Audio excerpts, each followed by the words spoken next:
நான் திங்க் பண்ண விஷயம் என்னன்னா, நான் எக்காரணம் கொண்டு நான் வியாபாரி தேடி போகக்கூடாது, வியாபாரி என்னை தேடி வரணும், நுகர்வோர் என்னை தேடி வரணும் அப்படின்னு சிந்திச்சேன். கொஞ்சம் மாற்றி யோசிக்கணும். நம்ம மாற்றி யோசிக்கிறதே இல்லை. காப்பி 5:30 மணிக்கு எனக்கு ரெடியாக கொண்டு கொடுப்பாங்க. காப்பி குடிச்சு கார் ஸ்டார்ட் பண்ணால் தோட்டம் போயிடுவேன். 6:30 மணி வரைக்கும் நான் என்னோடய தோட்டத்தை எங்கெங்கே இருக்க போய் ரவுண்ட் அடித்து மனசில் அது பதிய வச்சிருவேன். 9 மணி வரைக்கும் தோட்டத்தில் ஆட்களோட நான் காய் அறுப்பேன். இயற்கையே இறைவன், தாவரங்களே தெய்வங்கள். வாழ்க வளமுடன், வாழ்க நலமுடன், வாழ்க வையகம். நம்மளோட அங்காடி பெயர் பார்த்தீங்கன்னா ஐந்துணை இயற்கை அங்காடிங்க. ஐந்துணை இயற்கை வழி வேளாண் விளைபொருள் உற்பத்தியாளர்கள் நிறுவனம். விவசாயிகளுக்குன்னு ஒரு பிராண்டு வேணும். எல்லாருமே உற்பத்தி பண்ணுறோம், பொருளை கொண்டு போய் விற்பனை பண்ணுறோம். ஆனால் எந்த இடத்துலையுமே நம்மளோட பேர் நிற்கிறதில்ல. இப்போ நம்மளுக்குன்னு ஒரு பேர் வேணும் அப்படின்னு சொல்லிட்டு முடிவு பண்ணி வச்சதான் வந்து ஐந்துணை அப்படின்ட்டு. இந்த ஐந்துணைங்கிறது ட்ரேட்மார்க் ரெஜிஸ்ட்ரேஷன் பண்ணி நம்ம ஒரு நிறுவனமாக தொடங்கப்பட்டது. ஒரு 3.5 வருடங்களுக்கு முன்பு ஆரம்பித்து பண்ணோம். நான் இயற்கை வழி வேளாண்மைக்குள்ள எப்படி வந்தேன் அப்படின்னா, நான் 10ஆம் கிளாஸ் ஃபெயிலுங்க. அதுக்கப்புறம் படித்து பாஸ் பண்ணேன். அப்பா படிக்க சொன்னார். எனக்கு படிப்பு ஏறல, நான் படிக்க மாட்டேன்ட்டேன். சரி, பனியன் கம்பெனிக்கு போனேன். எனக்கு அங்கேயும் சூட் ஆகலை. எலக்ட்ரிக்கல் வேலையில் கொஞ்சம் ஈடுபாடாக இருந்ததுனால அதில் ஒரு 15 வருஷ காலங்கள் பயணித்தேன். அப்போ அப்பா தவறுனார். அப்பா தவறுனதுக்கப்புறம் தோட்டத்தை யார் பார்த்துக்கிறது அப்படிங்கிற ஒரு சூழல் வந்தது. அண்ணா வந்து கார்மெண்ட்ஸ் லைனில் இருந்தார். சரி, நான் விவசாயத்தை நான் பார்த்துக்கிறேன் அப்படின்னு சொல்லிட்டு எலக்ட்ரிக்கல் லைனில் இருந்த அனுபவத்தை வச்சு தோட்டத்துக்குள்ளே வந்து சொட்டு நீர் பாசனம் போட்டு முதல் முறையாக 8 ஏக்கராக்கு கரும்பு தான் வந்து பயிர் பண்ணோம். எங்களோட சொந்த லேண்டு வந்து 6 ஏக்கரா, சித்தப்பாவோட லேண்டு ஒரு 2 ஏக்கரா, எல்லாம் சேர்த்து 8 ஏக்கராக்கு சொட்டு நீர் பாசனம் போட்டு கரும்பு பயிர் பண்ணோம். அந்த பயிருக்குள்ளே டாடா மெட்ரி 240 அப்படின்னு சொல்லிட்டு ஒரு களைக்கொல்லி பயன்படுத்துவாங்க. அந்த களையை நீக்கிறதுக்காக 8 ஏக்கரா ஒரே நாள் அடிக்க முடியாது. முதல் நாள் வந்து ஒரு 2 ஏக்கரா அடித்தோம். அடிச்சுட்டு அடுத்த நாள் காலையில் அந்த காட்டுக்குள்ளே போய் பார்க்கும்போது அந்த பயிர் வாடி கிடந்தது. அந்த அன்னைக்கு களைக்கொல்லி அப்படிங்கிற விஷயத்த வந்து நான் தூக்கி வெளியில் வீசினேன். ஆனால் ரசாயன உரங்கள், யூரியா, பொட்டாஸ் அந்த மாதிரி விஷயங்கள் பயன்படுத்தினேன். எனக்கு மாற்று சோர்ஸ் எனக்கு எதுன்னு தெரியல. மாற்று வேணும், என்ன பண்ணுறது அப்படின்னு தேடிட்டு இருந்த காலகட்டங்களில் தான் வந்து பசுமை விகடன் வாயிலாக நம்மாழ்வாரோட ஆர்டிக்கல்லாம் நிறைய வந்துட்டு இருந்தது. அதை படிக்கிறதுக்கு ஆரம்பித்தோம். அந்த விஷயத்தில் பசுமை விகடனுக்கு நான் ஒரு நன்றி தெரிவிச்சுக்கிறேன். ஏன்னா நல்ல விஷயங்கள் வந்து, அதாவது புத்தகங்களில் நிறைய நல்ல விஷயங்களும் வரும், தவறான விஷயங்கள்னால் மிகைப்படுத்தியும் ஒரு சில விஷயங்கள் விவசாயிகளே சொல்லியிருக்கலாம். அந்த விஷயங்கள் நம்ம புரிகிற கண்ணோட்டத்தில் தான் இருக்குது. நம்ம நல்ல விஷயத்தை எப்படி நம்ம கண்ணோட்டத்தில் எடுத்துக்கிறோமோ அந்த விஷயத்தில் தான் நம்ம சக்ஸஸ் பண்ணி கொண்டு போக முடியும். அதில் என்ன நம்மளுக்கு தேவையான நல்ல விஷயங்கள், நம்ம சூழலுக்கு, நம்மளோட பண்ணைக்கு எது சாத்தியப்படும் அப்படிங்கிற விஷயங்கள் நம்ம எடுத்து பயணித்தா மட்டும்தான் நம்ம அடுத்தடுத்த கட்ட நகர்வுகளை நோக்கி நம்ம பயணிக்க முடியும். ஏன்னா யதார்த்த வாழ்வியல் எது செட் ஆகுதோ அதை மட்டும்தான் நம்ம பயன்படுத்தி கொண்டு போக முடியும். மிகைப்படுத்தி நம்ம கொண்டு போகிறதுனால யாருக்கும் எந்த பிரயோஜனமும் இல்லை, நம்மளும் பயனடைய முடியாது. நம்மகிட்ட இருக்கிற தொழில்நுட்பங்களை அடுத்தவங்களுக்கு சொல்லிக் கொடுத்தா மட்டும்தான் இதை அடுத்தடுத்த கட்ட நகர்வுகளை நோக்கி கொண்டு போக முடியும். இந்த மாதிரி பசுமை விகடன் வாயிலாக தான் நம்மாழ்வாரையோட புத்தகங்கள் வாசித்து நம்மாழ்வார் சம்மந்தப்பட்ட விஷயங்கள் தெரிஞ்சுக்கிட்டு பயணிக்கிறதுக்கு ஆரம்பித்தோம். அதுக்கப்புறம் சுந்தரராமன் ஐயா வந்து எங்கள் ஊரில் ஒரு சின்ன மீட்டிங்காக வந்திருந்தார். அந்த மீட்டிங்கில் வந்து பார்த்துட்டு நான் வந்து கரும்பு போட்டிருந்தோம். ஒரு 2.5 வருஷம் கரும்பு பயிர் பண்ணிகிட்டு இருந்தோம். அதுக்கப்புறம் பார்த்தீங்கன்னா தண்ணி கம்மியாக இருந்தது. தண்ணி கம்மியாக இருக்க ஆரம்பித்ததுக்கப்புறம் கரும்பு வெட்டுற நண்பர்கள் தான் வந்து இதுக்கு ஊக்குவிப்பாக கொடுத்தாங்க. ஆனால் நீங்கள் கரும்பே பண்ணிட்டு இருக்கிறீங்க, நீங்கள் ஆர்கானிக் ஃபார்மிங் பண்ணுறேன்னு சொல்கிறீங்க. ஆனால் எது ஆர்கானிக் ஃபார்மிங் தெரியாமல் நம்ம பண்ணிகிட்டு இருந்தோம். ஆர்கானிக் ஃபார்மிங் பண்ணுறேன்னு சொன்னீங்க, ஆனால் நீங்கள் கரும்பு போட்டு என்னென்ன பண்ண போகிறீங்க, வருஷத்து இல்லாமல் தானே நீங்கள் டெய்லி வருமானத்துக்கு என்ன பண்ணுவீங்க, செலவுக்கு என்ன பண்ணுவீங்க அப்படின்னு கேள்வி வந்தது. அப்போ என்னென்னா காய்கறி பந்தல், நம்ம எலக்ட்ரிக்கல் வேலையில் இருந்த அனுபவத்தை வச்சு பந்தல் காய்கறி தான் ஃபஸ்ட்டு போட்டோம். ஒரு 1/2 ஏக்கராக்கு தைலக்குச்சியும் மீன்பிடி வலை வர்ற ஒரு நைலான் ரோப், ஈரோடு ஸ்டீல்னு சொல்லி அறிமுகப்படுத்தினாங்க இல்லைங்களா, அவங்களோட கடையில் இருந்து தான் வந்து நைலான் ரோப்பை வாங்கிட்டு போய் வலையை செட் பண்ணி பந்தல் காய்கறியில் நம்ம அப்போவே நான் திங்க் பண்ண விஷயம் என்னென்னா, நான் எக்காரணம் கொண்டு நான் வியாபாரி தேடி போகக்கூடாது, வியாபாரி என்னை தேடி வரணும், நுகர்வோர் என்னை தேடி வரணும் அப்படின்னு சிந்தித்தேன். கொஞ்சம் மாற்றி யோசிக்கணும். நம்ம மாற்றி யோசிக்கிறதே இல்லை. ஒரு பயிர் சாகுபடி முறைகளை பண்ணும்போது தான் வந்து நீங்கள் 10 வியாபாரிகளை தேடி போக வேண்டியது இருக்குது. பல பயிர் சாகுபடி முறை பண்ணணும் அப்படின்னு சொல்லிட்டு நான் அந்த அன்றைக்கே திங்க் பண்ணேன். ஏன்னா எல்லாமே அனுபவங்கள் தான். ஏன்னா ஒயரிங் வேலைக்கு போனப்போ அதில் கிடைச்ச அனுபவங்கள், நண்பர்கள் சுற்று வட்டாரத்தில் கிடைச்ச அனுபவங்கள் தான். இப்போ ஏன்னா பந்தலில் பார்த்தீங்கன்னா பீக்கங்காய், பாவக்காய், புடலங்காய், உள்ளே வந்து ஊடுபயிராக வெண்டைக்காய், பீட்ரூட்டு, முள்ளங்கி, இந்த மாதிரி எல்லா காய்கறியும் பண்ணிவிட்டு ஆனால் அப்போ இருக்கிற சூழலில் எங்கள் ஊரில் வந்து ஒரு நரசிம்ம பெருமாள் கோயில்னு சொல்லிட்டு ஒரு கோயில் இருக்குது. இன்றைக்கி அந்த கோயிலில் கும்பாபிஷேகம். அந்த கோயிலில் சனிக்கிழமை அந்த கோயிலில் வந்து நல்ல விசேஷமாக இருக்கும். அந்த கோயிலில் இயற்கை வேளாண்மையில் விளைவிக்கப்பட்ட காய்கறிகள் அப்படின்னு சொல்லிட்டு ஒரு சின்ன ஃப்ளக்ஸ் அடித்து கொண்டு போய் அந்த இடத்துல வச்சு முன்னாடி தார்பாய் விரிச்சு விட்டு காய்கறிகளை போட்டு விற்கிறக்க ஆரம்பித்தோம். அந்த காலகட்டங்களில் எனக்கு கிடைச்ச பட்டங்கள் நிறையா இருக்குது. கேனையா கிறுக்க பொழைக்க தெரியாதவன் இவனை இங்கே போய் பணம் பண்ண போகிறான், ஏன்டா அந்த வேலையை விட்டு போட்டு இந்த வேலையை வந்து செய்ய அப்படின்ற மாதிரி நிறைய பட்டங்கள் கொடுத்தாங்க. இருந்தாலும் நம்மளுக்குள்ள இதுக்கு இன்னொரு காரணமும் இருக்குது. என்னென்னா என்னோடய பெண் குழந்தை விஷயத்தில் வந்து நிறைய பாதிக்கப்பட்டேன். ஏன்னா ஹாஸ்பிட்டலுக்கு போவோம், காய்ச்சல் வரும், ஹாஸ்பிட்டலுக்கு போவோம், பேராசிட்டமால் மருந்து கொடுப்பாங்க, டோஸ் மாற்றி கொடுப்பாங்க, வீட்டுக்கு வரவே ஃபிக்ஸ் வந்துடும். இதுக்கு என்ன தேடல் அப்படின்னு சொல்லிட்டு தேடிட்டே இருக்கும்போது தான் வந்து ஒரு நண்பர் ஒருத்தர், இயற்கை வெளி வேளாண்மையில் பண்ணிட்டு இருக்கிற நண்பர் ஒருத்தர் அறிமுகமானார். அவர் சொன்ன சின்ன சின்ன விஷயங்கள்லாம் வந்து தெரிஞ்சுக்கிட்டு நம்ம எதுக்கு பணம் சம்பாதிக்கிறோம், ஏன்னா எதுக்கு பணம் சம்பாதிக்கணும்னு தெரியாமே நம்ம சம்பாதிச்சுக்கிறோம். நம்ம உடல் ஆரோக்கியமாக இருக்கணும், நம்ம உடலுக்கு தேவையான உணவுகள் நல்லா நஞ்சு இல்லாத உணவுகளாக நம்ம எடுத்துக்கணும்.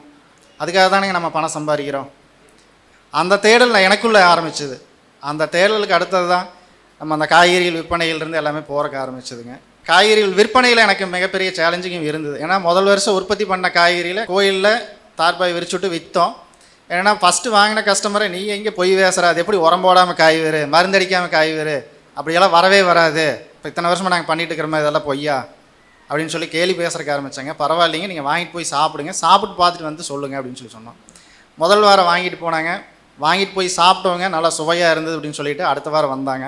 ஆனால் அடுத்த வாரம் அவங்களுக்கு ஒரு சர்ப்ரைஸாக வந்து நான் முதல் ஆரம்பித்த ஒரு தொழில்நுட்பம் என்னென்னா, பீக்கங்காயை வந்து மேலே இருக்கிற தோலை சீவிட்டு சாலட் மாதிரி கட் பண்ணி சின்ன சின்ன பீஸாக கட் பண்ணி, அது பீக்கங்காயினே சொல்ல முடியாத அளவுக்கு அந்த பீஸாக கட் பண்ணி ஒரு பாத்திரத்தில் போட்டு வர்ற கஸ்டமருக்கு அத்தனை பேர்த்துக்குமே வந்து அந்த காயை வந்து இதை இலவசமாக கொடுத்தோம். அதை சாப்பிட்டு பாருங்கள் அப்படின்னு சொல்லி சொன்னோம்.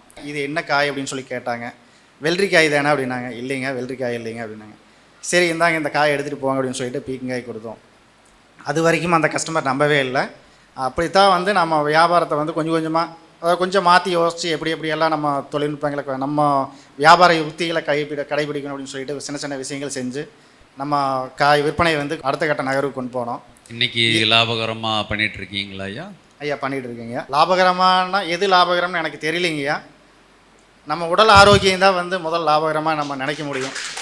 ஏன்னா அதுக்கு தான் வந்து நான் ஆரம்பத்தில் சொல்கிறதே வந்து எங்கே போனாலும் இப்போ அதாவது சட்டையில்லா சாமியப்பன் ஐயா எத்தனை பேருக்கு தெரியும் தெரியல, அவரை சந்தித்ததுக்கப்புறம் தான் என்னுடைய வாழ்க்கையில் நான் இன்னும் என்ன பண்ணணும், நான் இது வரைக்கும் என்ன பண்ணியிருந்தேன், அது என்ன எனக்கு என்ன பயனடைஞ்சது, என்னுடைய வருங்கால சந்ததிகளுக்கு என்னால் என்ன எதையை கொடுத்துட்டு போக முடியும் அப்படிங்கிற தேடலை வந்து எனக்குள்ளே உருவாக்க தோணுச்சு. இயற்கையே இறைவன், தாவரங்களே தெய்வங்கள். இதை வந்து நான் திரும்ப திரும்ப சொல்கிற காரணம் அதுதான். நம்ம சார்ந்து இருக்கிறது எல்லாமே வந்து இயற்கை சார்ந்து தான் இருக்கிறோம். நான் இயற்கை விவசாயம்னே நான் சொல்கிறது இல்லை. எங்கே போனாலும் இயற்கை வழி வேளாண்மை, இல்லைன்னா நஞ்சில்லா வேளாண்மை, தற்சார்பு வேளாண்மை, தமிழர் மரபு வேளாண்மை, நீங்கள் எப்படி வேணாலும் வச்சுக்கலாம். நம்ம இயற்கை வந்து நம்ம என்றைக்குமே வந்து படைக்க முடியாது. இறைவன் ஒருவனால் படைக்கப்பட்டது மட்டும்தான் இயற்கை. இந்த வாழ்வியல் முறையில் தான் வந்து எனக்குள்ளே நான் இன்னும் தேடிட்டே இருக்கேன். என்னால் ஏதாவது ஒரு மாற்றத்தை உருவாக்க முடியுமா, என்னால் ஏதாவது செய்ய முடியும் அப்படின்னு சொல்லிட்டு முயற்சி பண்ணிகிட்டே இருக்கேன். இப்போ பார்த்தீங்கன்னா 5 துணை இயற்கை வழி வேளாண் விளைபொருள் உற்பத்தியாளர்கள் அப்படிங்கிற ஒரு குழுமத்தில் கிட்டத்தட்ட ஒரு 200-250 விவசாயிகள் குடும்பமாக பயணிச்சுட்டு இருக்கோம். கிட்டத்தட்ட ஒரு 140 இயற்கை அங்காடிகளுக்கு நம்ம பொருளை வந்து சப்ளை கொடுத்துட்ருக்கோம். இதுலேயும் நிறைய சவால்களை சந்திச்சுட்டு தான் இருக்கோம்.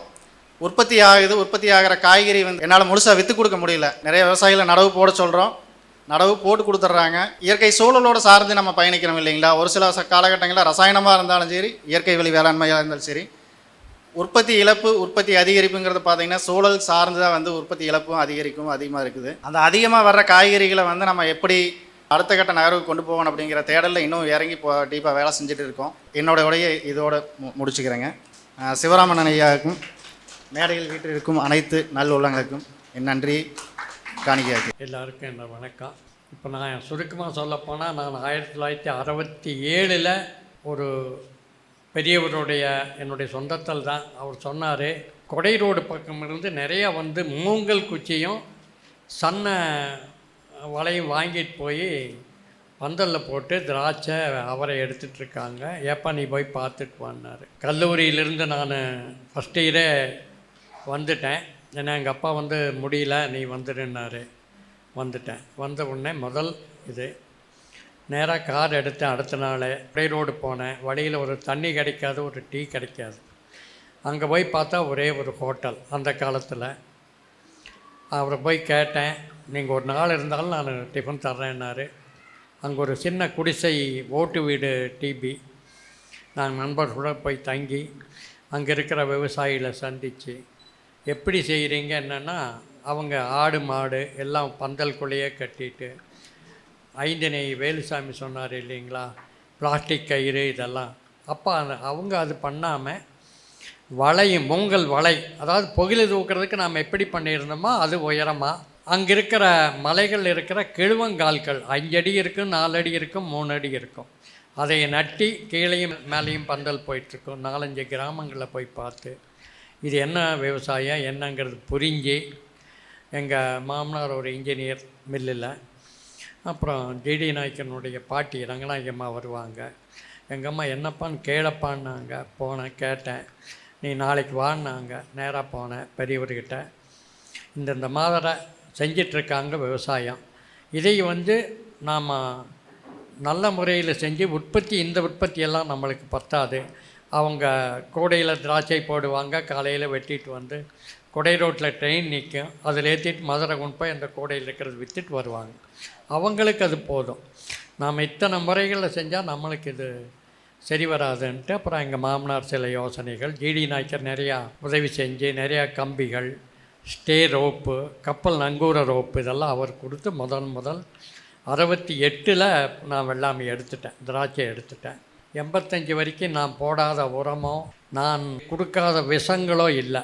அத்தனை விஷங்களும் அத்தனை உரங்களும் போட்டு தான் நான் விவசாயம் செஞ்சுட்டு வந்தேன். 85க்கு பின்னால் இயற்கை உயிராற்றல் வேளாண்மை அந்த புத்தகம் இங்கிலீஷில் எனக்கு ஒருத்தர் கொடுத்தாரு, படித்தேன். அதில் இருக்கிற விஷயங்களை தெரிஞ்சுட்டு இனி நாம் இது செய்யக்கூடாது, நம்ம தலைமுறையில் நாம் இது இதோடு விட்டுறணும்னு நினச்சி நான் இயற்கை வேளாண்மைக்கு மாறி எங்கிட்ட நான் அப்போவே எங்கள் அப்பா காலத்திலேயே 40 மாடு நாட்டு மாடு காளைகள் எல்லாம் வச்சுருந்ததுனால எல்லா வித பொருளும் என்னோடய தோட்டத்தில் இருந்ததுனால ஈஸியாக இயற்கை வேளாண்மைக்கு மாறினேன். 1 வருஷம் பூச்சிக்கொல்லி அந்த பக்கமே வராமல் அன்னையிலேருந்து நிறுத்திட்டு 1 வருடம் உரங்களை மட்டும் நான் கொஞ்சம் யூஸ் பண்ணி தான் ஃபஸ்ட் இயர் நான் வெற்றி அடைஞ்சேன். எடுத்த உடனே அன்னைக்கே இயற்கை தான் எதுவுமே நாம் கொடுக்கணும், நம்மக்கிட்ட இருக்கிறது போதும்னு பண்ணால் கண்டிப்பாக வெற்றி அடைஞ்சதாக யாருமே இல்லை. என்னோடகிட்ட 3000 விவசாயிகளுக்கு மேலே இருக்காங்க. 1 வருஷம் நீ உரத்தை மட்டும் போடு, விஷக்கொல்லியை தோட்டத்துக்குள்ளே விடாத, நீ பஸ்ஸை ஏறாத, இருக்கிறத வச்சு பண்ணுன்னு தான் நான் சொல்வேன். இன்றைக்கி ஒரு 1500 ஏக்கராக்கு மேலே பந்தல் அமைச்சு கொடுத்துருக்கோம். அப்படின்னா பொருட்கள் நீங்கள் வாங்கிக்கோங்க, ஆளுங்க இருக்காங்க, சம்பளத்தை கொடுங்க, பந்தல் போடுங்க, எப்படி செய்யணுமோ செய்யுங்க. விதைகள் என்கிட்ட இருக்கிற நாட்டு விதைகள் எது இருக்கோ அது தர்றேன். மற்ற விதைகளை எல்லாமே நாட்டு விதைகளை தான் செய்ய முடியும் அப்படின்னா இந்த காலகட்டத்தில் முடியாது. ஏன்னா கூலி அதிகம், குடும்பங்கள் வேலையாட்கள் கிடைப்பது மிக சிரமம். நாமளும் வெற்றி அடையணும் இல்லையா, நம்மளும் 2 காசு பார்க்கணும், அப்போ தான் தொடர்ச்சியாக இந்த துறையில் இருக்க முடியுங்கிறனால நான் இந்த முறையை கடைபிடிச்சிட்ருக்கிறேன். ஆனால் எந்த விவசாயம் செஞ்சாலும் தொடர்ச்சியாக வருடம் முழுவதும் நம்மக்கிட்ட இருக்குதுங்கிறத கொண்டு போயிட்டா விற்பனை வாய்ப்பு உங்களுக்கு அதிகம். ஒரு சின்ன உதாரணம், 95 ஒரு 3 ஏக்கராவில் பெரிய வெங்காயம் வச்சேன். சரி, 3 ஏக்கராவில் பெரிய வெங்காயம் வச்சு எங்கள் ஆளுங்க அப்போல்லாம் உண்மையான உழைப்பு, அதாவது எங்கிட்ட இருக்கிற ஆட்களுடைய முயற்சியோ அவங்களுடைய துணைகளோ இல்லாமல் நாம் என்ற வெற்றியும் நாம் செய்ய முடியாது. இது ஃபண்டமெண்டல் அவங்க தான். நாம் வேணால் முதலாளி காசு போடலாம் செய்யலாம், அவங்களுடைய ஒத்துழைப்பு முழுமையாக நம்மளுக்கு கிடைக்கணும். அந்த மாதிரி இருந்த குடும்பங்கள், நீங்கள் வெங்காயத்தை விற்காதீங்க, நான் ஒரு மாதம் பார்க்கலான்னாரு. என்னப்பா 1 மாதமா? நீங்கள் தார்பாய் செல்பாலின் பயன் ஒன்று இருக்குது, ஒரு 10 பாய் வாங்கிட்டு வந்து கொடுத்தேன். அந்த வெங்காயம் மழை நல்லா பெஞ்சிட்ருக்கு 95. தீபாவளி வரைக்கும் நல்ல மழை.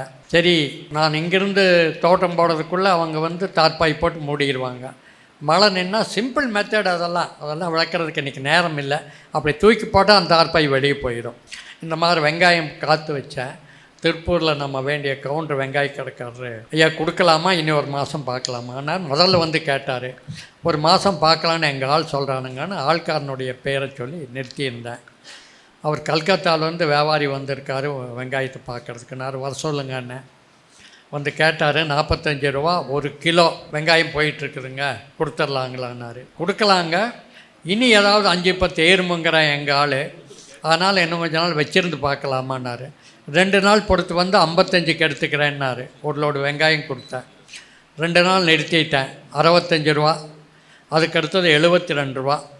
என்ற வெங்காயத்தை பூரா விற்றேன். அந்த 3 ஏக்கரா பூமி அன்னைக்கு வந்து ஒரு ஒரு 1 லட்ச ரூபாய்க்குள்ளே தான் போகும். நியர்லி 24 லட்ச ரூபா அன்னைக்கு வெங்காயம் விற்ற பணம். ஏன் சொல்கிறேன்னா, இன்றைக்கி எத்தனையோ விவசாயம் செஞ்சு வெற்றி அடைகிறாங்கன்னா உழைப்பு. நான் இத்தனைக்கும் காரணம் என்னுடைய ஆட்கள். அதை விட நான் 5:30 மணிக்கு எந்திரிப்பேன். காலையில் காப்பி 5:30 மணிக்கு எனக்கு ரெடியாக கொண்டு வந்து கொடுப்பாங்க. அதை டம்ளர் காப்பி குடித்து கார் ஸ்டார்ட் பண்ணால் தோட்டம் போயிடுவேன். 6:30 மணி வரைக்கும் என்னென்ன பண்ணணுமோ ஆட்கள் வராதிக்கு முன்னே 6:30 மணி வரைக்கும் நான் என்னோடய தோட்டத்தை எங்கெங்கே இருக்கோ போய் ரவுண்ட் அடித்து மனசில் அது பதிய வச்சிருவேன். அப்புறம் வீட்டுக்கு வருவேன். ஒரு 7:30 மணிக்கு மறுபடியும் திணி காப்பி குடிப்பேன். அது ஒரு 5 நிமிஷம் காப்பி குடித்து தோட்டம் போயிடுவேன். 9 மணி வரைக்கும் தோட்டத்தில் ஆட்களோட நான் காய் அறுப்பேன். அவங்க அறுக்கும்போது கூட நானும் கூடையில் காய் அறுத்து போடுவேன். ஒரு ஆள் கூடை பிடிச்சா காய் அறுத்து போடுவேன். 9 மணிக்கு அறுப்பை நிறுத்திட்டு காய் பூரா ஒரு இடத்துக்கு வந்துடும். வந்து நான் அப்புறம் விற்பனை வாய்ப்பு எப்படி இருக்குன்ட்டு அதெல்லாம் பார்த்து நான் விற்பனை செஞ்சுட்டு இருந்தேன். ஏன் சொல்கிறேன்னா, இன்றைக்கி நாம் பண்ணுற விவசாயம் தப்பு என்னென்னா, வெங்காயம்னா வெங்காயம் வைப்போம், 10 ரூபாய்க்கு வந்துடும். சில நாள் வந்து குப்பைக்குழிக்கு போகும். ஆனால் வருஷம் பூரா அந்த வெங்காயம் இருந்தால் 10 ரூபாய்க்கும் விற்கும், 60 ரூபாய்க்கும் விற்கும். இது வந்து நான் செஞ்சிட்டே இருந்தேன். இதில் நான் வெற்றி அடைஞ்சேன். இந்த பணத்தை என்ன பண்ணுறதுன்னா, ஒவ்வொரு வருஷம் நல்ல வெள்ளாமல் தான் டெபாசிட் பண்ணேன். அது எனக்கு பல மடங்கு பெருகி டெய்லி ஒரு 5 கோடி ரூபா வரைக்கும் நான் கம்பெனிகளில் தான் போட்டிருக்கேன். எனக்கு மாதம் ஒரு கம்பெனி ஒரு கோடி ரூபா போட்டதுக்கு 90,000 ரூபா எனக்கு வட்டி கொடுக்குறாங்க. 10,000 ரூபா வந்து அவங்க டிடி பிடிச்சிட்றாங்க. இந்த மாதிரி ஒரு மாதத்துக்கு ஒரு 4 லட்ச ரூபா எனக்கு இப்போ கண்டிப்பாக வருமானம் இருக்குது. இது எதனால் வந்தது? விவசாயத்தில் வந்தது. என்னோடய உழைப்பு வந்து நீங்கள் விவசாயத்தில் யோசனை செஞ்சு நாம் இப்படித்தான் செய்யணும்னு ஒரு முறைக்கு போயிட்டோம்னா அதில் பாரதம் செய்யக்கூடாது. 88க்கு பின்னால் நான் இந்த பூச்சிக்கொல்லிகள் இதெல்லாம் எனக்கு தெரியாது. நிறையா சாதாரண விவசாயி வருவார் என்கிட்ட பேசுவார். ஆனால் நான் இதை பண்ணேன், இது கொடுத்தேன், நல்லா இருக்கும்பார். எப்படிங்கன்னு நான் கேட்பேன். எனக்கு அந்த காலத்தில் தென்னை மரத்துக்கு மீன் தானே போட்டோம், கருவாடு தானே போட்டோம். ராமேஸ்வரத்துலேருந்து அவ்வளவு கருவாடு வந்தது. அதில் தென்னை மரம் எப்படி காய்ச்சது, வாழை மரம் எப்படி இருந்தது, ஏன் இப்போ அதை மாற்றி செய்யக்கூடாதுன்னு வந்தது தான் மெயின் அமிலம். ஒவ்வொரு கருத்தை வந்து ஒரு சின்ன விவசாயிட்டிருந்து நாம் தெரிஞ்சுக்கலாம். ஒவ்வொரு கருத்தை நாம் பார்க்கணும். நிறையா சொட்டு நீர் பாசன முறைகளெல்லாம் நான் ஆரம்பத்திலேயே கன்னிவாடியில் MS சாமநாதன் ஃபவுண்டேஷன்னு 90ல் இருந்தாங்க. அவங்க தக்காளி ஒரு எத்தனை சொட்டு இருந்தால் தக்காளி செடி விளையுன்னு பார்த்துட்டு இருந்தாங்க. அங்கே சண்முகநாதன் அப்படிங்கிற ஒரு தோட்டத்தில் அங்கே போய் பேசினேன். அவங்ககிட்ட பேசிட்டு ஒரு நாள் என்ற தோட்டத்துக்கு வரணும்னு சொன்னேன். வந்தாங்க. இப்படி சொட்டு நீர் பண்ணால் நல்லா இருக்குன்னு விஞ்ஞானிகள் சொன்னாங்க. அதை நான் அப்போவே ஏற்று கடைப்பிடிச்சி சொந்தமாக நானே டை செஞ்சு சொட்டு நீர் பாசனங்கள்லாம் அமைச்சு மிக சிக்கனமாக. அப்போ என்னோடய தண்ணி வந்து 2 மணி நேரம், ஒரு மோட்டார் வந்து 2 மணி நேரம் தான் ஓடும். 5 HP 4 ஏக்கரா பந்தல் காய்கறி எடுத்தேன். தண்ணி வந்து எப்படி சிக்கனமாக பயன்படுத்துறதுன்னு தெரியலன்னா நான் செய்ய முடியாது. இந்த மாதிரி பல வழிமுறைகள் செஞ்சு 88க்கு பின்னால் இயற்கை விவசாயத்தில் தொடர்ச்சியாக காய்கறி பந்தல் முறை அப்படித்தான். அப்போவே வந்து நான் போடும்போது 170 கால் ஒரு ஏக்கராவுக்கு, வெளிச்சுற்றளவு 11 அடி கல், உள்ள 22 அடி கல், 170 காயில் நல்ல முறையில் பந்தல் அமைக்கிறதுக்கு எங்கள் ஆளுகளை வச்சு செஞ்சேன். அதெல்லாம் நிறையா பெரியவங்க சொன்ன யோசனைகள் ஏற்று நான் பந்தல் அமைச்சேன். அது இன்றைக்கி தமிழ்நாடு முழுவதும் அல்ல, பிற மாநிலங்களும் பஞ்சாப் இருக்குது, ஒரிசா இருக்குன்னா அங்கெல்லாமே ஆந்திரா கட்டி போகாமல் இந்த வழிமுறைகளில் பந்தல் அமைச்சிட்ருக்கோம். இதில் நாங்கள் யாருமே லாபம் பார்க்குறதில்ல. ஏன்னா விவசாயிகள் வந்து ₹1 செலவு பண்ணுறதுக்கு யோசனை பண்ணிகிட்ருக்கிற காலம். அதனால் எங்கே கல் வாங்கினா கம்மி போய் வாங்குங்க, எங்கே கம்பி வாங்கினா கம்மி நீ வாங்கி போடுங்க. எங்கே நீங்கள் வந்து ஆளுகளை கம்மின்னு பார்த்தா கொடை ரோட்டிலேருந்து நிறையா ட்ரைனிங் கொடுத்து ஒரு 25 பேருக்கு மேலே நாங்கள் ட்ரைனிங் கொடுத்து பந்தல் அமைக்கிறத பழக்கியிருக்கோம்.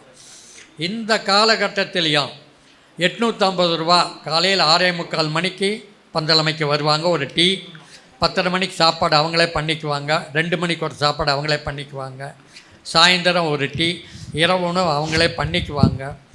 சாயந்தரம் 6 மணி வரைக்கும் பந்தல் வேலை செஞ்சு நம்மளுக்கு அதாவது இது வந்து கொடுக்குறவங்க நிறையா கொடுப்பாங்க. ஆனால் நாம் ஒரு கண்ட்ரோலாக வச்சு இந்த முறையில் பந்தல் அமைச்சு தமிழ்நாடு முழுவதும் யார் கேட்டாலும் ஆளுகளை அனுப்பிடுறோம். இதில் என்ற தலையீடு எதுவும் இல்லை. அந்த ஆட்களும் நல்லா வேலை செஞ்சதுனால பந்தல் செலவும் குறையுது. இந்த பந்தல் விவசாயம் நிறையா செஞ்சு வர்றாங்க. சரி, இதுக்கு என்ன காரணம் அப்படின்னு பார்த்தீங்கன்னா, நம்ம பசுமை வீடன் செந்தில் சொன்ன மாதிரி 2000-2002 செந்தில் வந்து அப்போ விவசாய உலக பத்திரிகையில் இருக்கார். பல முறை என்னை சந்தித்து என்னை எங்கூட பேசி, நானும் நிவி கார்டன் ராஜேந்திரன் கொசம்பாளையம், அவர் வந்து நெல்லியில் பல மாற்றங்களை செஞ்சு கொண்டு வந்தார். இந்த நெல்லி வந்தது வந்து சேலம் தி நர்சரின்னு ஒரு சேட்டு, அவங்ககிட்ட நான் வாங்கி அந்த காலத்தில் நெல்லி செடி நட்டினேன். 28 மாதத்தில் காய் வந்தது. சில செடிகள் காயே வரல. சரி, இது என்னன்னு போய் பார்க்கும்போது சில தவறுகள் அவர் செய்கிறார். அதாவது தாயை போல பிள்ளை நூலப்பால சேலைன்று, எந்த மரத்தில் காய் இருந்ததோ அந்த மரத்துலேருந்து குச்சி எடுத்து ஒட்டு வச்சா காய் காய்க்கும், இல்லைன்னா 5 வருஷம் 6 வருஷம் ஆகும். இதை நான் தெரிஞ்சுட்டு வந்து பிடுங்கினேன். ராஜேந்திரன் சில செடிகளை கொண்டு வந்து நட்டினார். அதுக்கு பிள்ளாத நெல்லியில் மிகப்பெரிய வருமானம் எனக்கு. தென்னந்தோப்பு பாக்குத்தோப்புங்கிறீங்க, அதெல்லாம் வெளியே பேசுகிற விஷயம். ஆனால் அதை விட அதிக வருமானம் நெல்லியில் வரும். ஏன்னா ஒரு 600 மரம் வச்சுருந்தீங்கன்னா 2 போகம் காய்க்குது. ஒரு செடி முதல் 28வது மாதத்துலேருந்து 30வது மாதம் 30 கிலோ கொடுக்குது. 10 ரூபா, 300 ரூபா, 600 செடிக்கு 2 தடவை கணக்கு போட்டுக்கோங்க. நெல்லி வந்து 40 ரூபாய்க்கு இப்போ விற்கிது, 50 ரூபாய்க்கு விற்றுது.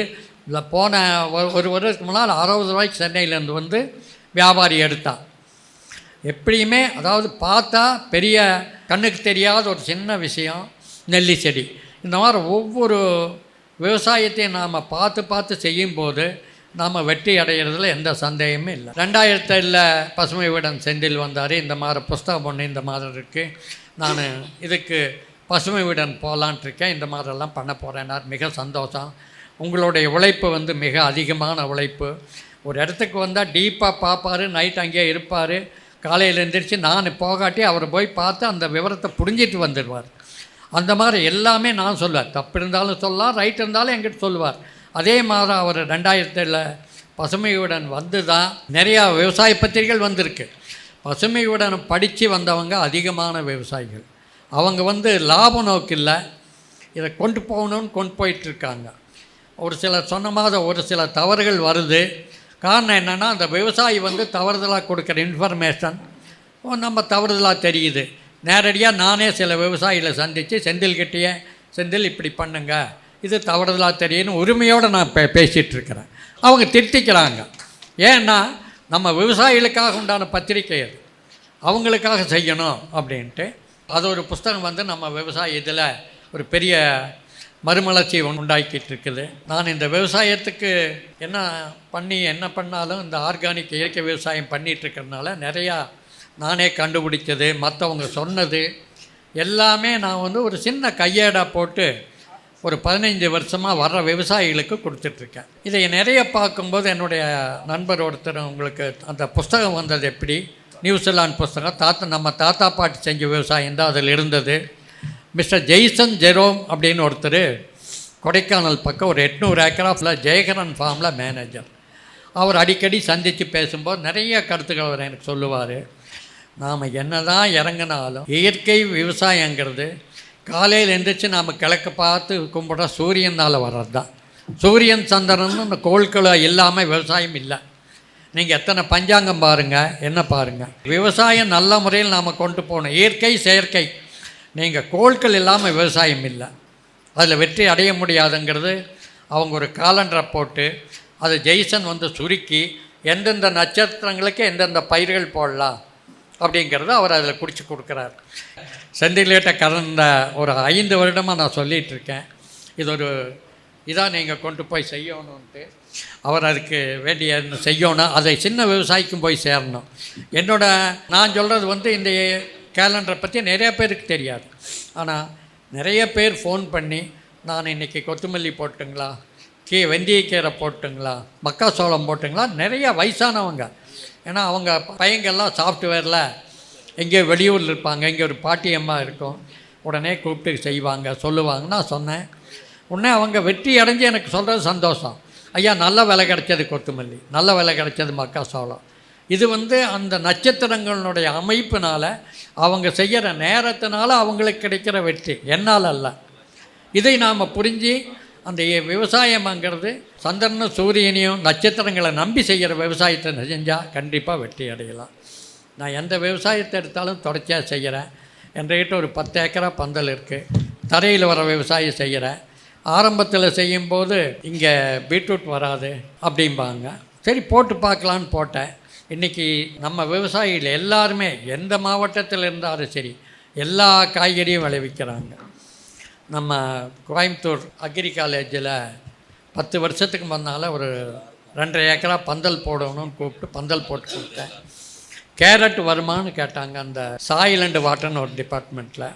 அப்போது ஹார்டிகல்ச்சர் புகழேந்தின்னு ஒருத்தர், அவர் ஹெட்டாக இருக்கார்.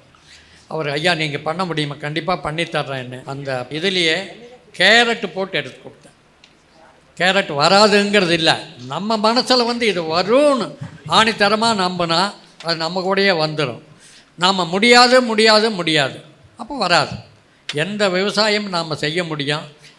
சின்ன வெங்காய விதையை ஒரு சமயம் அதே மாதிரி நிறையா இருக்குது. அதை அறிமுகப்படுத்துறது ஆரம்பத்தில் நான் தான் சின்ன வெங்காய விதையை அறிமுகப்படுத்தி சின்ன வெங்காய நாற்று உற்பத்தி பண்ணி அதையெல்லாம் கொடுத்தேன். நம்ம காலேஜிலேயே வந்து விதை இல்லைன்னு சத்தியம் பண்ணாங்க. அதை எப்படின்னு அவங்களுக்கு நிரூபித்து இன்றைக்கி கோ6 கோ5ன்னு பேர் வச்சுட்டு விதை பண்ணுறாங்க. எல்லாமே நம்மளால் முடியும்னு நினச்சி நாம் செய்யணும். இன்னொரு சந்தர்ப்பத்தில் நான் உங்கள்கிட்ட தெளிவாக எல்லாமே பேச விரும்புகிறேன். என்னுடைய ஒரே ஒரு கோரிக்கை திருப்பூர் மக்களுக்கு, கண்டிப்பாக வீட்டு தோட்டம், பெண்மணிகள் வந்து கண்டிப்பாக வீட்டு தோட்டம் வீட்டில் 15 பையாவது வச்சு காய்கறி உற்பத்தி பண்ணி நீங்கள் உங்கள் குழந்தைகளையும் உங்கள் குடும்பத்தையும் காப்பாற்றணுங்கிறது என்னோடய மெயின் கோரிக்கையாக வச்சு இதுக்குண்டான விதைகளை நான் ஃப்ரீயாக கொடுக்குறேன். இதுக்குண்டான விதைகள் நான் ஃப்ரீயாக கொடுக்குறேன். இது வந்து வெற்றி அமைப்பினுடைய முயற்சியாக எடுத்து அவங்களும் இதில் இணைஞ்சி முதல்ல 100 குடும்பங்களை செஞ்சு விஷமில்லாத காய்கறி சாப்பிட்டோம். ஹாஸ்பிட்டலுக்கு போகிறது குறைஞ்சிடும். அவர் சொன்னார் குழந்தை எப்படி நான் கொடுத்தேன். இன்றைக்கி ஆஸ்பத்திரிக்கு போகாதவங்க திருப்பூர்லேயே என்னோடய காய்கறி சாப்பிட்டு 20 வருஷமாக சுகப்பிரசவம் வீட்டில் இருந்து குழந்தையோ தாயோ தந்தையோ ஆஸ்பத்திரிக்கு போகாதவங்க திருப்பூரில் இருக்காங்க. இந்த பெரிய வசதி உள்ளவங்களுக்கு காய்கறி பற்றி தெரியறதில்ல.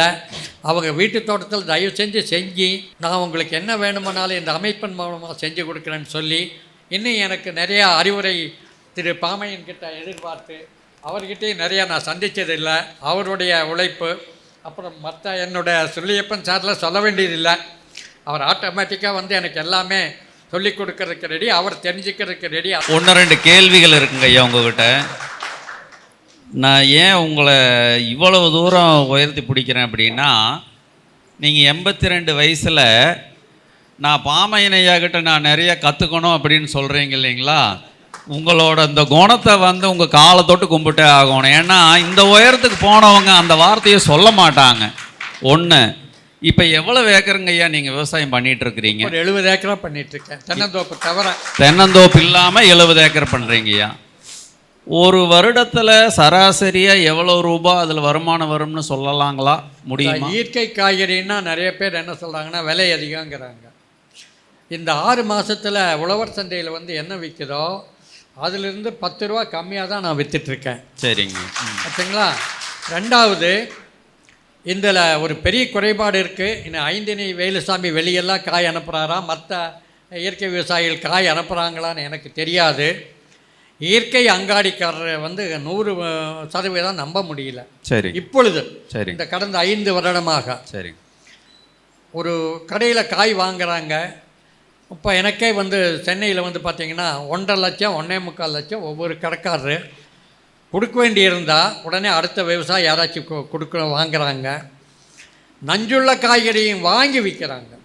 இதுக்கு வந்து நான் அரசாங்கத்தில் பலமுறை இந்த ஆர்கானிக் சர்டிஃபிகேஷனில் நீங்கள் எல்லாமே அண்டர் லைசன்ஸ் கொண்டாங்க, எல்லாமே இயற்கைன்னு சொல்லி எல்லாமே இயற்கை இல்லாமல் பண்ணிகிட்ருக்காங்க. இதுக்கு ஒரு அரசாங்கத்தினுடைய நிறைய சர்டிஃபிகேஷனில் நான் ரிக்வெஸ்டேஷன் கொடுத்துருக்கேன்.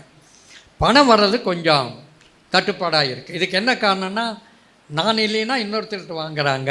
அது இயற்கையோ இயற்கை இல்லையோ அவங்க விற்கிறாங்க. என்னோடய வருமானம் வந்து பார்த்திங்கன்னா நான் எப்படியும் 1 கோடிக்கு மேலே காய் விற்றுடுவேன். 10 ஏக்கரா பந்தல் 1 கோடிக்கு மேலே வித்துட்றேன். அப்புறம் முதல்ல வந்து பார்த்திங்கன்னா எல்லாமே விற்பனை வந்து த்ரூ பேங்க், கையில் காசு வாங்கிறது இல்லை. அப்புறம் என்னோடய செகண்ட்ஸ் காய் மட்டும் திருப்பூரில் சந்தைக்கு போகும், ஈரோட்டிலேருந்து சந்தைக்கு வாங்கிட்டு போவாங்க. செகண்ட்ஸ் காயெல்லாம் நாங்கள் சந்தைக்கு அனுப்பிடுறோம். அதையும் வந்து அவனை பணத்தை அக்கௌண்ட்டில் கட்டிடுறப்பா பில்லை போட்டுன்றோம். அதனால் எனக்கு வந்து டேக்ஸ் எப்படி வருதுன்னு இப்போ சிவராம் ஐயா பல தடவை என்னை கேட்டார். அதாவது விவசாயத்தில் எடுத்த பணம் தான். நீங்கள் மில்லுகள்லையோ வேறு தொழில்களையோ எனக்கு எதுவுமே இல்லை. நான் வெளியே கடன் வாங்கிறது இல்லை. கடன் வந்து கொடுக்கறது, கடன் வாங்கிறது இல்லை. ஆனால் என்னோடய பணம் வெற்றி காரணம் வந்து என்னோடய விவசாயம், என்னோடய உழைப்பு. இத்தனைக்கும் என்னுடைய அடிப்படை வந்து என்னுடைய துணைவியார். விவசாயிகளுக்கு எல்லாத்துக்குமே தெரியும், எந்த செடி எப்போன்னு வராது, எப்போ வரும்னு தெரியாது. முதல் மாதிரி செடி நம்ம கூட பேசாது. சுனாமியில் மிகப்பெரிய மாற்றம் இருக்குது. அதெல்லாம் விரிவாக ஒரு நாளைக்கு விவசாயிகளுக்கு எதுக்காலும் நான் அதை பற்றி விளக்கி சொல்கிறேன். நீங்கள் அந்த உயிராற்றல் வேளாண்மை ஐயா சொன்னது இப்போ உங்கள் கையில் இருக்குது. பௌர்ணமியோட அடிப்படையில் தான் நீங்கள் விதைக்கணும்னு சொல்லி சொல்கிறாங்க. அந்த ஒரு பக்கம் இருக்கும் பாருங்கள், அதில் என்னென்ன காய்க்கு எந்தெந்த நாள் விதைக்கலாங்கிறது இருக்குது. நிகழ்ச்சி முடிஞ்சோன்னா ஐயாகிட்ட விரிவாக எல்லோரும் பேசுங்க. ஐயாவோட ஃபோன் நம்பரை வாங்கிக்கோங்க. நமக்கு என்ன லக்குனா, இது வந்து நம்ம திருநெல்வேலி போயோ மதுரை போயோ பார்க்க வேண்டியதில்லை. இங்கே இருக்கிற கேத்தனூரில் இருக்குது. இங்கேருந்து கரெக்டாக 20 நிமிஷத்தில் ஐயாவோட தோட்டம். எல்லாரையும் வாங்கன்னு கூப்பிடுறாரு, சொல்லி கொடுக்குறாரு, விதைகள் கொடுக்குறாரு. தயவு செஞ்சு இதை நம்ம பயன்படுத்திக்கணுங்கிறது என்னோட தாழ்மையான வேண்டுகோள். நன்றிங்க ஐயா.